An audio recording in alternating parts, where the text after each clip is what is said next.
Hello વિદ્યાર્થી મિત્રો, very good morning to all of you. Shri કન્યા પ્રાથમિક વિદ્યાલય કાલાવડ ઈ લર્નિંગ એપ્લિકેશનમાં આપ સૌનું હાર્દિક સ્વાગત છે. આજે આપણે ભણીશું વિષય વિજ્ઞાન ધોરણ 8 સેમિસ્ટર 2. એની અંદર ચેપ્ટર નંબર 11. ચેપ્ટરનું નામ છે બળ અને દબાણ, ફોર્સ એન્ડ પ્રેશર. બરાબર. હવે આપણે આ ચેપ્ટરની અંદર છે એ બળ કોને કહેવામાં આવે છે અને દબાણ કોને કહેવામાં આવે છે એના વિશે ખ્યાલ મેળવીશું. ત્યારબાદ બળના છે અલગ અલગ પ્રકારો છે એના વિશે પણ આપણે ડીપમાં થોડીક માહિતી મેળવીશું. બરાબર. અને પ્રેશર એટલે કે દબાણ છે એ કેવી રીતે લાગે અને એના અલગ અલગ છે એને લગતી પ્રવૃત્તિ છે આપણે આ ચેપ્ટરની અંદર કરીશું. બરાબર. તો હવે તમે ધોરણ 7 ની અંદર છે એ ભણી ગયા છો કે પદાર્થ છે, કોઈ પણ વસ્તુ છે એક જગ્યાએથી બીજી જગ્યાએ આપણે એને લઈ જવી હોય. બરાબર. નિર્જીવ વસ્તુને તો આપણે શું કરીએ છીએ, એને ધક્કો મારી અથવા તો ખેંચવી. બરાબર. એટલે કે પુલ કરી અથવા પુશ કરી અલગ અલગ પ્રકારની પ્રક્રિયા દ્વારા આપણે વસ્તુ છે એને એક જગ્યાએથી બીજી જગ્યાએ ગતિ કરાવતા હોય. રાઈટ. તો આવી અલગ અલગ પ્રકારની આપણે ગતિ છે એના વિશે આપણે આમાં અભ્યાસ કરીશું. હવે સૌપ્રથમ જોઈએ કે બળ એટલે શું. બળની ડેફિનેશન તો કે બળ એટલે પદાર્થને ધક્કો મારવો કે ખેંચવું. બરાબર. બળ કોને કહેવાય તો કે પદાર્થને ધક્કો મારવો કે ખેંચવાની પ્રક્રિયાને શું કહેવાય તો કે બળ કહે છે. બરાબર. ઉદાહરણ તરીકે દરવાજો ખોલવો હોય, બરાબર, અથવા તો બંધ કરી ત્યારે આપણે શું કરીએ છીએ તો કે દરવાજાને ધક્કો મારીએ છીએ. બરાબર. જ્યારે ખોલવો હોય ત્યારે, અથવા તો જ્યારે દરવાજો બંધ કરવો હોય ત્યારે શું કરીએ છીએ તો એને ખેંચીએ છીએ. આ ઉદાહરણ થઈ ગયું. ત્યારબાદ ક્રિકેટ બોલને બેટ વડે ફટકારવો. તો આપણે શું કરીએ છીએ તો કે દડો છે એને આપણે બેટ વડે ફટકારીએ. તો આપણે દડા ઉપર શું લગાડ્યું બેટ દ્વારા તો કે બળ લગાડ્યું. તો આ થઈ ગયા બળના ઉદાહરણ. ત્યાર પછી જોઈએ દબાણ કોને કહેવામાં આવે છે તો કે એકમ ક્ષેત્રફળ દીઠ લાગતા બળને શું કહેવાય દબાણ. એકમ ક્ષેત્રફળ દીઠ લાગતા બળને દબાણ કહેવામાં આવે છે. આ બે ડેફિનેશન છે એ એક માર્ક્સની અંદર પૂછાઈ શકે એટલે યાદ રાખવી. હવે આપણે ચેપ્ટરની શરૂઆત કરીએ કે પદાર્થ કેવી રીતે ગતિ કરે છે તે ધોરણ 7માં તમે શીખ્યા છો. બરાબર. કે કોઈ પણ પદાર્થ છે એક ગતિ કેવી રીતે કરે, એક જગ્યાએથી બીજી જગ્યાએ કેવી રીતે જાય, ધોરણ 7માં તમે શીખી જ ગયા છો. હવે એક પદાર્થ બીજા પદાર્થ કરતા કેટલી વધારે ઝડપથી ગતિ કરે છે તે કેવી રીતે નક્કી કરી શકાય એ તમને યાદ છે. તો તમને અહીંયા પ્રશ્ન પૂછવામાં આવેલો છે. તો ધોરણ 7 ની અંદર તમે ભણી જ ગયા છો તો હું આશા રાખું છું કે તમને યાદ હશે. હવે એકમ સમયમાં કાપેલું અંતર શું દર્શાવે છે. હવે ધોરણ 7 ની અંદર ધોરણ 6 ની અંદર ગતિ અને અંતરના માપન નામનું ચેપ્ટર તમારે આવી ગયું સેમ 2 ની અંદર. એમાં તમે આ ડેફિનેશન જોઈ ગયા છો કે એકમ સમયમાં પદાર્થે કાપેલું અંતર શું દર્શાવે છે. અહીંયા તમને ક્વેશ્ચન માર્ક છે એ પૂછેલો છે. બરાબર. તો એને શું કહેવામાં આવે છે તો કે એકમ સમયમાં પદાર્થે કાપેલા અંતરને શું કહેવાય તો કે ગતિ કહેવામાં આવે છે. એની અંદર તમે ગતિના અલગ અલગ પ્રકારો જોઈ ગયા હતા કે આવર્ત ગતિ, વક્ર ગતિ, સુરેખ પથ પર ગતિ, વર્તુળાકાર ગતિ. ગતિના મુખ્ય 4 પ્રકાર છે એ તમે ધોરણ 6 માં ભણી ગયા. ત્યાર પછી જોઈએ તમે જાણો છો કે જમીન પર ગબડતો દડો ધીમો પડી જાય છે. ક્યારેક તેની ગતિની દિશામાં પણ ફેરફાર થાય છે. એવું પણ શક્ય બને કે દડો ધીમો પડે અને સાથે ગતિની દિશા પણ બદલાય છે. તો આવી અલગ અલગ પ્રકારની પ્રક્રિયા છે કોઈ પણ વસ્તુ અથવા તો પદાર્થ પર છે તમને રોજિંદા જીવનમાં જોવા મળે છે. હવે તમને પ્રશ્ન છે કે શેના લીધે પદાર્થની ગતિ છે એ વધે છે અથવા તો ઘટે છે. બરાબર. તમને અહીંયા પ્રશ્ન પૂછવામાં આવેલો છે કે શેના લીધે છે એ પદાર્થની ગતિ છે એ વધે છે અથવા તો ઘટે છે. બરાબર.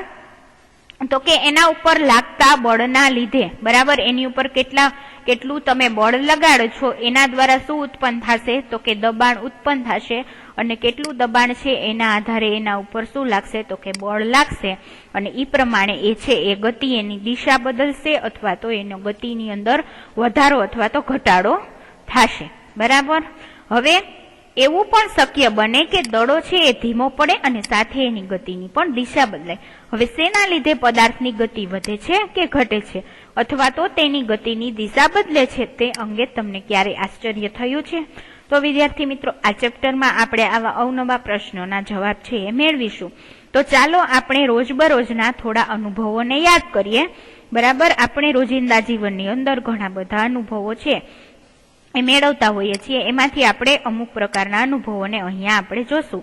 તો આપણે રોજબરોજના અનુભવોની અંદર જોઈએ તો કે ફૂટબોલને ગતિમાં લાવવા માટે છે તમે શું કરો છો, બરાબર. હવે ફૂટબોલના રમતની અંદર છે એની અંદર દડાને તમે ગતિમાં લાવવો હોય, બરાબર, તો શું કરો છો, તો તમે આકૃતિ એની અંદર જોઈ શકો છો કે જે ફૂટબોલ કોચ છે એ શું કરે છે, ફૂટબોલના દડાને લઈને ફૂટબોલની રમત રમી રહ્યો છે. તો હવે એ દડાને ગતિમાં લાવવા શું કરશે, તો કે દડા ઉપર છે એ કિક મારશે, બરાબર. એટલે શું થશે કે દડો છે એ કેમ આવશે, તો કે ગતિમાં આવેલો કહેવાય, બરાબર. એટલે દડો છે એની ઉપર બળ લગાડશે એટલે દડાની શું થશે, એ ગતિમાં આવશે.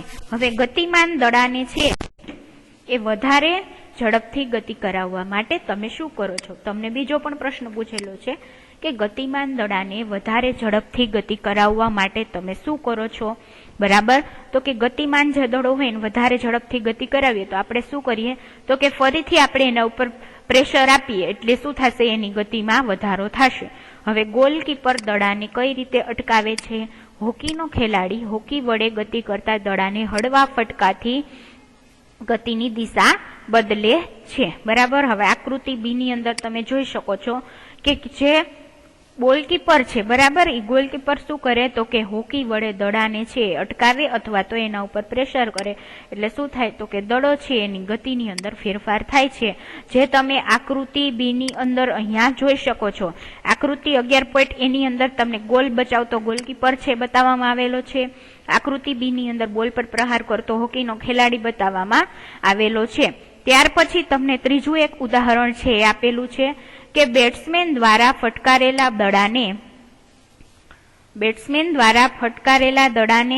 દડાને ફિલ્ડર કઈ રીતે રોકે છે, બરાબર. એ તમને છે આકૃતિ 11.1C ની અંદર તમને અહીંયા છેલ્લી આકૃતિ છે એમાં તમને બતાવવામાં આવેલું છે કે બોલને રોકતો ખેલાડી છે દડાને કેવી રીતે રોકે છે. તો આ 3 કન્ડિશન થઈ ગઈ કે એક જ ત્રણ કન્ડિશનની અંદર મેઇન શું છે વસ્તુ, તો કે દડો છે એ પદાર્થ છે, બરાબર. એની અંદર આપણે અલગ અલગ રીતે છે એ પ્રેશર આપીએ છીએ અને એની ઉપર બળ લગાડીએ છીએ. હવે બધી પરિસ્થિતિઓમાં દડાની ગતિ વધે છે અથવા તો ઘટે છે અને કા તેની દિશા છે એ બદલાય છે કે દડો છે એ સ્થિર થઈ જાય છે. 3 રમત જોઈ એમાં અલગ અલગ દડાની ગતિ છે એ હોય છે. કા દડાની ગતિ વધે છે અથવા તો ઘટે છે અથવા તો તેની દિશા બદલાય છે અને અમુકમાં દડો સ્થિર થઈ જાય છે. હવે જ્યારે દડાને લાત મારીએ કે ધક્કો મારીએ અથવા તો ફેંકીએ અથવા હળવો ફટકો મારીએ ત્યારે આપણે તેના પર બળ લગાડ્યું છે એમ કહેવાય, બરાબર. હવે આપણે દડાને અલગ અલગ તમને કન્ડિશન આપેલી છે કે લાત મારીએ, ધક્કો મારીએ, ફેંકીએ અથવા હળવો ફટકો મારીએ તો એ શું થયું કહેવાય, તો કે આપણે દડા ઉપર બળ લગાડ્યું કહેવાય. તો બળ શું છે, આપણે લેક્ચર સ્ટાર્ટ કર્યો ત્યારે જ આપણે જોયું કે બળ કોને કહેવામાં આવે છે. મેં ત્યારે તમને બળની છે એ ડેફિનેશન આપેલી જ હતી, બરાબર. તો એ અહીંયા ક્લિયર થઈ ગયું કે કોઈ પણ વસ્તુ અથવા તો પદાર્થને ધક્કો મારવો અથવા ખેંચવું એને શું કહેવાય, તો કે બળ લગાડ્યું કહેવાય. તો આપણે દડા ઉપર છે અને દડાને ધક્કો મારીએ, ખેંચીએ, ફટકારીએ તો શું થયું, તો કે આપણે દડા ઉપર બળ લગાડ્યું એમ કહેવાય. તો ક્લિયર થઈ ગયું બળ કોને કહેવાય. હવે વસ્તુઓ પર જ્યારે બળ લાગે છે ત્યારે તે શું કરે છે, બરાબર. તો કે કાં તો એની ગતિની દિશામાં આગળ વધે છે. તો આપણે આ પ્રકરણમાં આપણે આવા પ્રશ્નોના છે એ જવાબ મેળવીશું. તો ત્યાર પછી આપણે પહેલો પોઈન્ટ જોઈએ 11.1 બળ છે, બળ, ધક્કો કે ખેંચાણ, ફોર્સ, પુલ ઓર પુશ. હવે અમુક કાર્યો કરવા માટે છે એ આપણે ચૂંટવું, ખોલવું, બંધ કરવું, લાત મારવી, ફટકારવું, ઊંચકવું, હળવો ફટકો મારવો, ધક્કો મારવો કે ખેંચવું જેવી ક્રિયાઓનો ઉપયોગ કરીએ છીએ. રોજિંદા જીવનની અંદર આપણે અલગ અલગ પ્રકારના કાર્યો છે એ કરીએ છીએ. ચૂંટવું એટલે કે આપણે છે સરસ મજાના છોડ ઉપર ફ્લાવર આવેલા હોય એને આપણે લઈએ એને શું કહેવાય, તો કે ફૂલને ચૂંટ્યા કહેવાય. અથવા એવી રીતે ખોલવું, દરવાજાનું બારણું બંધ હોય તો આપણે એને ખોલીએ, દરવાજો ખુલ્લો હોય તો બંધ કરીએ. એવી રીતે વિન્ડોને પણ આપણે ક્લોઝ કરીએ, બરાબર. એવી રીતે ઓપન કરીએ. ત્યારબાદ આપણે ફૂટબોલના દડાને લાત મારીએ. એવી રીતે ક્રિકેટની અંદર પણ આપણે દડાને બરાબર ફેંકીએ છીએ, પાણીની બાલટી ઉચકીએ છીએ. ત્યારબાદ હળવો ફટકો મારવો, ધક્કો મારવો કે ખેંચવું જેવી ક્રિયા છે એ આપણા રોજિંદા જીવનની અંદર આપણે છે એ કરીએ છીએ। આ ક્રિયાઓમાંની દરેક ક્રિયા છે સામાન્ય રીતે શું કરે છે તો કે પદાર્થની ગતિની અંદર ફેરફાર કરે છે। શું આવા બધા શબ્દો માટે કોઈ એક શબ્દ વાપરી શકાય? તો ચાલો આપણે એ જોઈએ અને એ શીખવા માટે આપણે શું કરીશું તો કે પ્રવૃત્તિ નંબર 11.1। હવે પ્રવૃત્તિ નંબર 11.1 ની અંદર તમને છે અલગ અલગ પ્રકારની કન્ડિશન આપેલી છે, ધ્યાનથી તમારે જોવાની છે। તો કે કોષ્ટક 11.1 માં પદાર્થની ગતિ સાથે સંકળાયેલી સુપરિચિત પરિસ્થિતિઓના ઉદાહરણ આપેલા છે। તમે આવી પરિસ્થિતિઓ ઉમેરી શકો છો કે બદલી શકો છો અને દરેક કિસ્સામાં તમે ધક્કો અને અથવા તો ખેંચાણ કઈ ક્રિયા સામેલ છે તે ઓળખો અને અવલોકન છે તમારે કોષ્ટકની અંદર નોંધવાના છે। તમને અલગ અલગ કન્ડિશન છે એ આપેલી જ છે, બરાબર। હવે કોષ્ટક 11.1 ખેંચવું તથા ધક્કો મારવો એવી ક્રિયાઓને તમારે શું કરવાનું છે આની અંદર ઓળખવાની છે। હવે તમને ટેબલની અંદર એક છે એ ઉદાહરણ આપેલું છે, બાકીના ઉદાહરણો છે તમારે લખવાના થશે આ પ્રવૃત્તિની અંદર। તો તમે આપણે જે ઉદાહરણ આપેલું છે સમજી લઈએ। સૌ પ્રથમ છે પેલું ઉદાહરણ, એની અંદર છે પરિસ્થિતિનું વર્ણન અને કઈ કઈ પ્રકારની આપણે જે આગળ ક્રિયાઓ જોઈ ચૂંટવું અથવા ઉડવું, બંધ કરવું, ફેંકવું, એ બધી ક્રિયાઓ છે આપણે આ વસ્તુ છે કઈ પરિસ્થિતિમાં કરીએ છીએ એ તમારે અહીંયા લખવાની છે। અને ક્રિયાનું વર્ગીકરણ આપેલું છે, એમાં ધક્કો મારવો અથવા તો ખેંચવું એમ બે ક્રિયા છે, એમાંથી જે ક્રિયા થતી હોય એમાં આપણે આન્સર આપવાનો છે। હવે દરવાજો ખોલવો કે બંધ કરવો, પહેલું ઉદાહરણ હતું કે ટેબલ પર પડેલ પુસ્તકને ગતિ કરાવવી હોય તો આમાંથી તમે કઈ કઈ ક્રિયા કરી શકશો? તમે એને ધક્કો મારી શકશો, ખેંચી શકશો અથવા તો ઉચકી શકશો, 3 વસ્તુ તમે એને કરી શકો। તો ધક્કો મારવો છે ક્રિયાના વર્ગીકરણની આવશે, તમે એને ધક્કો મારી શકશો તો કે હા, ખેંચી શકશો તો કે ના, કારણ કે પુસ્તક છે એને તમારે ખેંચવાનું ના હોય, તમે એને ધક્કો મારીને ગતિ કરાવી શકો। એવી રીતે દરવાજો ખોલવો કે બંધ કરવું, તો એની અંદર એક ઉદાહરણ જોઈ લઈએ તો કે ખેંચવું, ધકેલવું, ઉચકવું, નીચે લઈ જવું, બરાબર। આ 4 વસ્તુ છે આપણે જોઈ તો કે ખેંચવું, ધકેલવું, ઉચકવું અથવા તો નીચે લઈ જવું। તો હવે તમે બારણું છે બરાબર એને ખોલવો કે બંધ કરવો હોય તો તમે ધક્કો મારી શકો તો કે હા, ખેંચી શકો તો કે હા, બરાબર। તમારે બંધ કરવું હોય તો તમારે શું કરવાનું? ખેંચવાનું, અને ખોલવું હોય તો ધક્કો મારવાનો। એવી રીતે ત્રીજું ઉદાહરણ જોઈએ તો કે કૂવામાંથી પાણી ભરેલ ડોલ છે એને ખેંચવી હોય, બરાબર, તો તમારે શું કરવાની ક્રિયા તો કે ખેંચી શકો, ઉચકી શકો, ઉચકવું। ત્રીજી જોઈએ નીચે લઈ જવું, નીચે લઈ જવું। તો હવે તમે એને ધક્કો મારી શકો કે બાલટી છે બરાબર, એને કૂવામાંથી પાણી ભરીને આપણે ખેંચતા હોય તો એને ધક્કો ના મરાય, કારણ કે એ નીચે જાય, તો એને શું કરવાની હોય તો કે ખેંચવાની, બરાબર। તો એમાં તમારે લખવાનું હા, ધક્કો મારવામાં ડેશ કરવાનો। આવી રીતે તમને બીજા પણ 3-4 ઉદાહરણો છે એ આપેલા છે। તો મેં તમને અહીંયા 2 ઉદાહરણ છે, દરવાજો ખોલવો કે બંધ કરવો એ સમજાવ્યું અને કૂવામાંથી પાણી ભરેલ ડોલ ખેંચવી એ પણ સમજાવ્યું।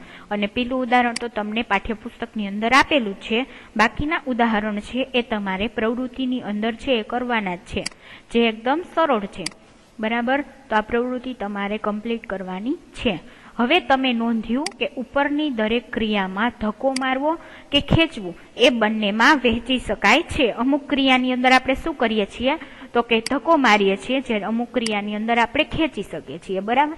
હવે આપણે અનુમાન લગાવી શકીએ છીએ કે વસ્તુને ગતિમાં લાવવા માટે ધક્કો મારવો પડે કે ખેંચવી પડે, બરાબર। આપણે જોયું આગળના ઉદાહરણ પણ જોયા હતા, આકૃતિ 11.1 ની અંદર 3 કન્ડિશન હતી, એમાં પણ આપણે શું કરતા હતા તો કે દડાને છે કાં ધક્કો મારતા હતા અથવા તો એને રોકવા માટે આપણે શું કરતા હતા, એના પર બળ લગાડતા હતા, બરાબર। તો એ દરેક ક્રિયાની અંદર આપણે શું કરીએ છીએ તો કે ધક્કો મારીએ છીએ અથવા તો ખેંચીએ છીએ, તો એને જ શું કહેવાય તો કે બળ। કોઈ પણ વસ્તુ અથવા પદાર્થને આપણે ધક્કો મારીએ અથવા તો ખેંચીએ એ પ્રક્રિયાને શું કહેવાય? બળ કહેવામાં આવે છે, બરાબર। હવે આપણે પ્રવૃત્તિ પણ કરી લીધી તો તમને ક્લિયર થઈ ગયું કે બળ શું છે। હવે વિજ્ઞાનમાં પદાર્થને ધક્કો મારવો કે ખેંચવો તેને શું કહેવાય? બળ કહે છે। બીજી વખત અહીંયા ડેફિનેશન રિપીટ થાય છે કે પદાર્થને ધક્કો મારવો કે ખેંચવો તેને બળ કહે છે। આ પરથી કહી શકાય કે બળ લગાડવાથી વસ્તુઓ શું થાય? તો કે ગતિમાં આવે છે। આ ખાસ યાદ રાખવાનું, બળ લગાડવાથી વસ્તુ ગતિમાં આવે છે, બળ ક્યારેક અસ્તિત્વમાં આવે છે। તો ચાલો આપણે જોઈએ। બરાબર, આપણે જોયું કે બળ લગાડવાથી વસ્તુ છે એ શું થાય? તો કે ગતિની અંદર આવે છે। તો એ શીખવા માટે આપણે નેક્સ્ટ પોઈન્ટ જોઈએ તો કે બળો છે એ આંતરક્રિયાને કારણે ઉદ્ભવે છે। નવો ટોપિક છે આપણો 11.2। બળ છે એ શેના લીધે ઉદ્ભવે છે? તો કે આંતરક્રિયાને લીધે ઉદ્ભવે છે। હવે તમને છે અલગ અલગ પ્રકારની આકૃતિ છે 11.2 ની અંદર અલગ અલગ આકૃતિ આપીને સમજાવ્યું છે કે બળ છે કેવી રીતે ઉત્પન્ન થાય છે, બળ કોને કહેવાય, બરાબર, અને આપણે કઈ કઈ રીતે વસ્તુ અથવા તો પદાર્થ ઉપર બળ લગાડી શકીએ એ જોઈ લીધું। હવે જોઈએ નવો ટોપિક 11.2। બળો છે આંતરક્રિયાને કારણે ઉદ્ભવે છે। Forces are due to an interaction. બરાબર, ઇન્ટરેક્શન એટલે આંતરક્રિયા। હવે તમને અહીંયા કન્ડિશન બતાવવામાં આવેલી છે કે ધારો કે એક વ્યક્તિ સ્થિર કારની પાછળ ઊભો છે, જે તમને અહીં આકૃતિ 11.2 એની અંદર બતાવવામાં આવેલું છે। એક વ્યક્તિ છે કાર ચલાવે છે અને એક વ્યક્તિ છે કારની પાછળ ઊભો છે। હવે તે વ્યક્તિની હાજરી માત્રના કારણે કારમાં ગતિમાં આવશે। તમને અહીંયા પ્રશ્ન પૂછવામાં આવેલો છે કે આ જે યલો શર્ટ વાળો વ્યક્તિ છે એ કારની પાછળ ઊભો છે, જો એ વ્યક્તિ ખાલી ત્યાં ઊભો જ હોય, બરાબર, એ કોઈ પણ પ્રકારની એક્ટિવિટી કરતો નથી પરંતુ ખાલી ઊભો જ છે, જો તે વ્યક્તિની માત્ર હાજરીના કારણે કાર ગતિમાં આવશે, તમને અહીંયા પ્રશ્ન પૂછવામાં આવેલો છે કે ખાલી વ્યક્તિ ઊભો રહી જાય તો કાર ગતિમાં આવશે? તો કે ના, કાર ગતિમાં નહીં આવે। શા માટે? કારણ કે ઊભા રહેવાથી છે એ કાંઈ કાર છે ગતિમાં નહીં આવે, બરાબર, એ કોઈ પણ પ્રકારની એક્ટિવિટી તો છે એ કરતો નથી, એટલા માટે કાર ગતિમાં નહીં આવે। ત્યારબાદ આપણે જોઈએ કે ધારો કે વ્યક્તિ છે કારને હવે શું કરે છે? તો કે ધક્કો મારવાનું શરૂ કરે છે, બરાબર, જે તમે આકૃતિ 11.2 ની અંદર જોઈ શકો છો। એટલે કે તે એના ઉપર બળ લગાડે છે અને લગાડેલા બળની દિશામાં શું કરે છે? કાર છે એ ગતિ કરી શકે છે, બરાબર। હવે વિદ્યાર્થી મિત્રો તમે અહીં આકૃતિ 11.2 ની અંદર જોઈ શકો છો કે એનો એ જ વ્યક્તિ જે આકૃતિ 11.2 એની અંદર શું કરતો? તો ખાલી ઊભો હતો, એટલા માટે કાર શું કરે? તો કે ગતિ નહીં કરી શકે, બરાબર। હવે આકૃતિ 11.2 ની અંદર જોઈ શકો છો કે એનો એ વ્યક્તિ શું કરે છે? તો કે કારને છે એ પાછળની સાઈડથી ધક્કો મારે છે, જેના પરિણામે શું થશે? તો કે કાર છે ગતિ કરી શકશે। હવે નોંધો કે કારને ગતિમાં લાવવા માટે વ્યક્તિએ કારને શું કરવું પડે છે? તો કે ધક્કો મારવો પડે છે। એમણમ કાંઈ કાર છે ગતિમાં આવી જતી નથી। આ એક કન્ડિશન થઈ। તો કે આ બળો છે એ આંતરક્રિયાને કારણે ઉદ્ભવે છે, બરાબર। ખાલી ઊભું રહેવાથી, વ્યક્તિનું કારની પાછળ ઊભું રહેવાથી કાર છે ગતિમાં નહીં આવે, પરંતુ જો એ વ્યક્તિ છે એને ધક્કો મારશે અથવા તો ખેંચશે તો જ કાર છે ગતિમાં આવશે। તો આ એક ઉદાહરણ થઈ ગયું। આના ઉપરથી આપણે સાબિત કરી શકીએ કે બળ છે એ કોઈ પણ બે વસ્તુ વચ્ચે આંતરક્રિયા થાય તો જ ઉદ્ભવે છે। ત્યાર પછી આપણે એક જોઈએ બીજું ઉદાહરણ કે આકૃતિ 11.3 એની અંદર તમને પૂછવામાં આવેલું છે કે કોણ છે એ કોને ધક્કો મારે છે। આકૃતિ 11.3 એની અંદર અહીં તમે જોઈ શકો છો કે બે જે ગર્લ છે એકબીજાને છે એ શું કરે છે? તો કે ધક્કો મારે છે, એટલે એ એકબીજા ઉપર શું કરે છે? તો કે બળ છે એ લગાડે છે, બરાબર। તમે પરિચિત હો તેવી ત્રણ પરિસ્થિતિઓ આકૃતિ 11.3 માં તમને દર્શાવેલી છે। આ કિસ્સાઓમાં કોણ ધક્કો મારે છે અને કોણ ખેંચે છે તે તમે નક્કી કરી શકો છો, બરાબર। આકૃતિ મેં તમને અહીંયા નીચે બતાવેલી હતી કે આકૃતિ 11.3 એની અંદર છે કોણ કોને ધક્કો મારે છે એ બતાવવામાં આવેલું છે, બરાબર। ત્યારબાદ આકૃતિ 11.3b ની અંદર છે એ બે ફ્રેન્ડ છે શું કરે છે? તો કે એ બે ફ્રેન્ડ છે એ ફૂદેડી ફરે છે, જે તમે નાનપણમાં ખૂબ જ આ રમત છે બધા રમતા હોય, એ શું કરે છે? એકબીજાને ખેંચે છે। તો આમાં કોણ કોને ખેંચી રહ્યું છે? તો કે બંને છે એ એકબીજાને ખેંચી રહી છે। હવે આકૃતિ 11.3 એમાં બંને છોકરીઓ શું કરે છે તમે જોયું ત્યારે તો કે એ એકબીજાને શું કરે છે તો કે ધક્કો મારતી તમને દેખાય છે, જ્યારે આકૃતિ 11.3b માં એકબીજાને શું કરે છે તો કે ખેંચતી દેખાય છે, રાઈટ। હવે આકૃતિ 11.3c માં વ્યક્તિ અને ગાય શું કરે છે તો એકબીજાને ખેંચતા તમને દેખાય છે। તો અહીં દર્શાવેલી બે પરિસ્થિતિઓમાં છોકરી શું કરે છે તો કે એકબીજા પર બળ લગાડે છે। તો શું વ્યક્તિ અને ગાય વચ્ચે આ શક્ય છે? તો કે વ્યક્તિ અને ગાય શું કરે છે આકૃતિ 11.3c ની અંદર તો કે ઈ એકબીજા ઉપર બળ લગાડે છે, તો શું એ શક્ય છે? શું આ સત્ય છે?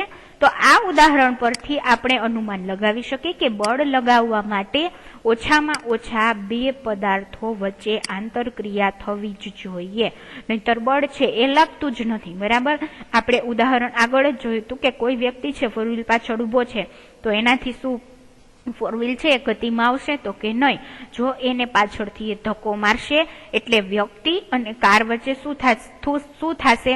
વ્યક્તિ અને કાર છે એ બે પદાર્થો થશે અને એના વચ્ચે શું થશે? જ્યારે વ્યક્તિ પાછળથી ધક્કો મારશે તો કે ઈ બંને પદાર્થ વચ્ચે આંતરક્રિયા થશે અને બળ લાગશે અને પદાર્થ ગતિમાં આવશે। આમ એક પદાર્થની બીજા પદાર્થ સાથે થતી આંતરક્રિયાના પરિણામે શું થાય તો કે બળ છે એ ઉદ્ભવે છે। તો આ અલગ અલગ પ્રકારના ઉદાહરણો છે તમારી સમજ માટે તમને અહીંયા આપેલા છે, જે તમારે યાદ રાખવાના છે અને તમારે સારી રીતે એને પાકું કરવાનું છે, બરાબર। ત્યાર પછીનો નેક્સ્ટ પોઈન્ટ છે આપણે નેક્સ્ટ લેક્ચરની અંદર જોશું। Thank you.